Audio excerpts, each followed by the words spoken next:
Fala galera, beleza? Se você é um administrador de sistemas e você quer aprender AWS, aqui são alguns dos serviços que eu considero como serviços base para que você pelo menos tem que ter conhecimento deles para começar a se tornar um bom administrador em cloud.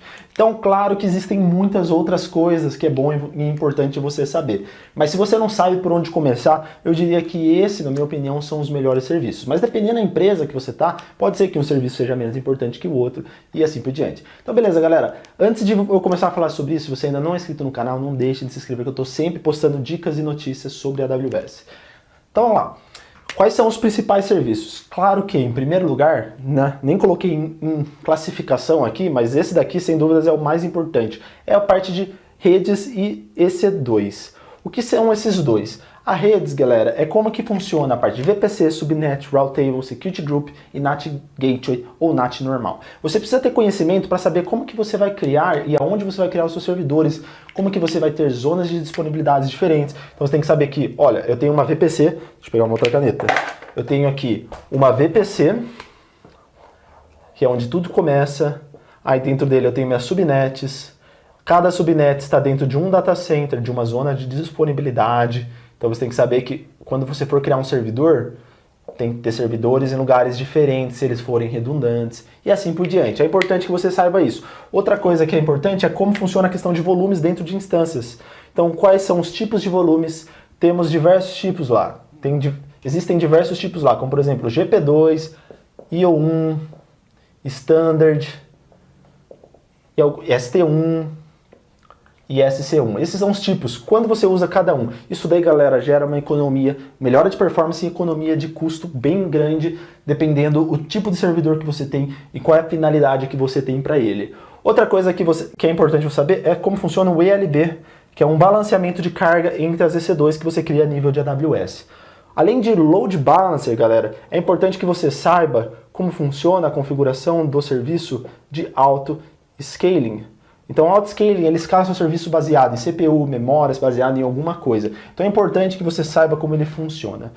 E NAT porque se você tiver uma rede privada, como ela vai para fora, como que você usa a tabela de roteamento, coisas que eu falo bastante no dia a dia aqui no canal, também nos treinamentos, isso é bem importante você saber. Sobre Lambda. Lambda, ele é um executor de código, né? Eu falei bastante já aqui também. O Lambda, eu considero importante porque para você fazer rotinas de análise no seu ambiente, é importante que você saiba usar o Lambda para executar comandos, executar códigos.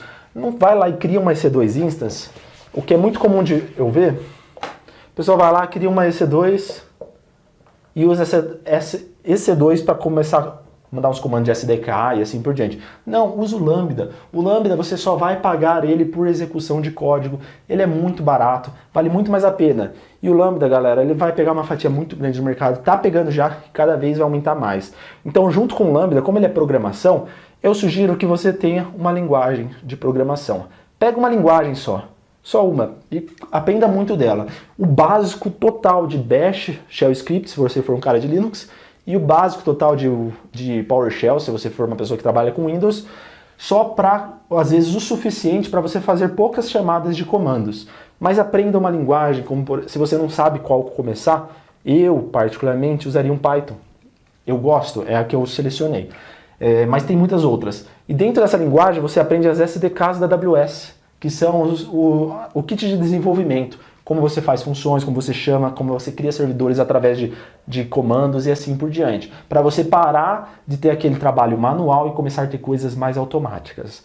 Algo importante também você ter conhecimento é em ferramentas de migração. Então, ter conhecimento em SMS, Cloud Endure, ou Zerto, ou vCenter Migration Service, que é um serviço que você instala um plugin no vCenter e assim por diante. Então, galera, é importante que você tenha conhecimento neles, como ele funciona e assim por diante. Outra coisa que é importante é sobre como você monitora seu ambiente na cloud. Como funciona o Cloud Watch, como funciona o Cloud Trail e o AWS Config, como eles podem te ajudar, como você monitora as métricas, porque é tudo nativo lá. Você tem um servidor, você precisa monitorar CPU, memória e assim por diante. Você consegue pegar essas informações tudo por lá.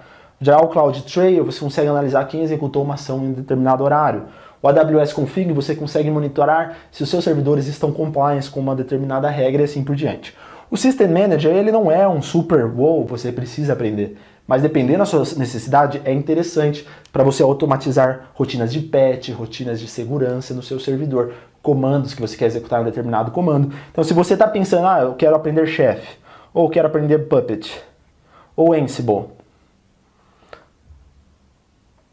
todos eles são ótimos. Mas o System Manager seria algo parecido nesse tempo. Então é interessante que você tenha conhecimento pelo menos para você entender como ele funciona e talvez usar em alguma determinada carga de trabalho que você tem.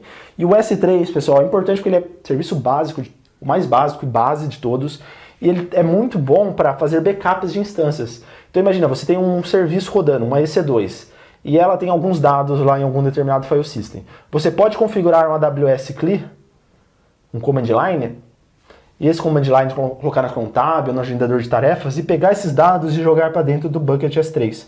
Mas por que você faria esse trabalho todo e não deixa só no servidor? Pelo simples motivo que o valor de um volume ele é de 10 cents o giga. Claro que tem volumes diferentes, cada um tem o seu custo, mas geralmente é 10, tem uns que são mais, outros que são menos. Geralmente é o 10 por GP2, que é um SSD. Agora, no S3 ele é muito menos, ele é 0,023, se eu não estou enganado. Alguma coisa assim, o mais caro, a opção mais cara. Tem algumas que são até menos, que é 0,01 e assim por diante. Então, galera, esses são os serviços básicos, existem muitos outros, como por exemplo, IAM. IAM é interessante também, né? O IAM é interessante para você gerenciar os acessos dos usuários, as políticas, o que cada usuário pode fazer e assim por diante. Então, IAM é outro serviço. Mas existem muitos outros, existem sim. Mas se você não sabe por onde começar, eu diria, começa com esses dois, e começa com todos os outros também, tá bom, galera? Então é isso daí que eu tinha pra falar. Se você curtiu as dicas, não deixa de curtir. Se você acha que uma outra ferramenta é bem importante pro geral mesmo, lembra que a gente tá falando de algo bem genérico, né? Não é pra uma necessidade específica. Não deixa de colocar nos comentários, tá bom, galera? É isso daí, até o próximo vídeo.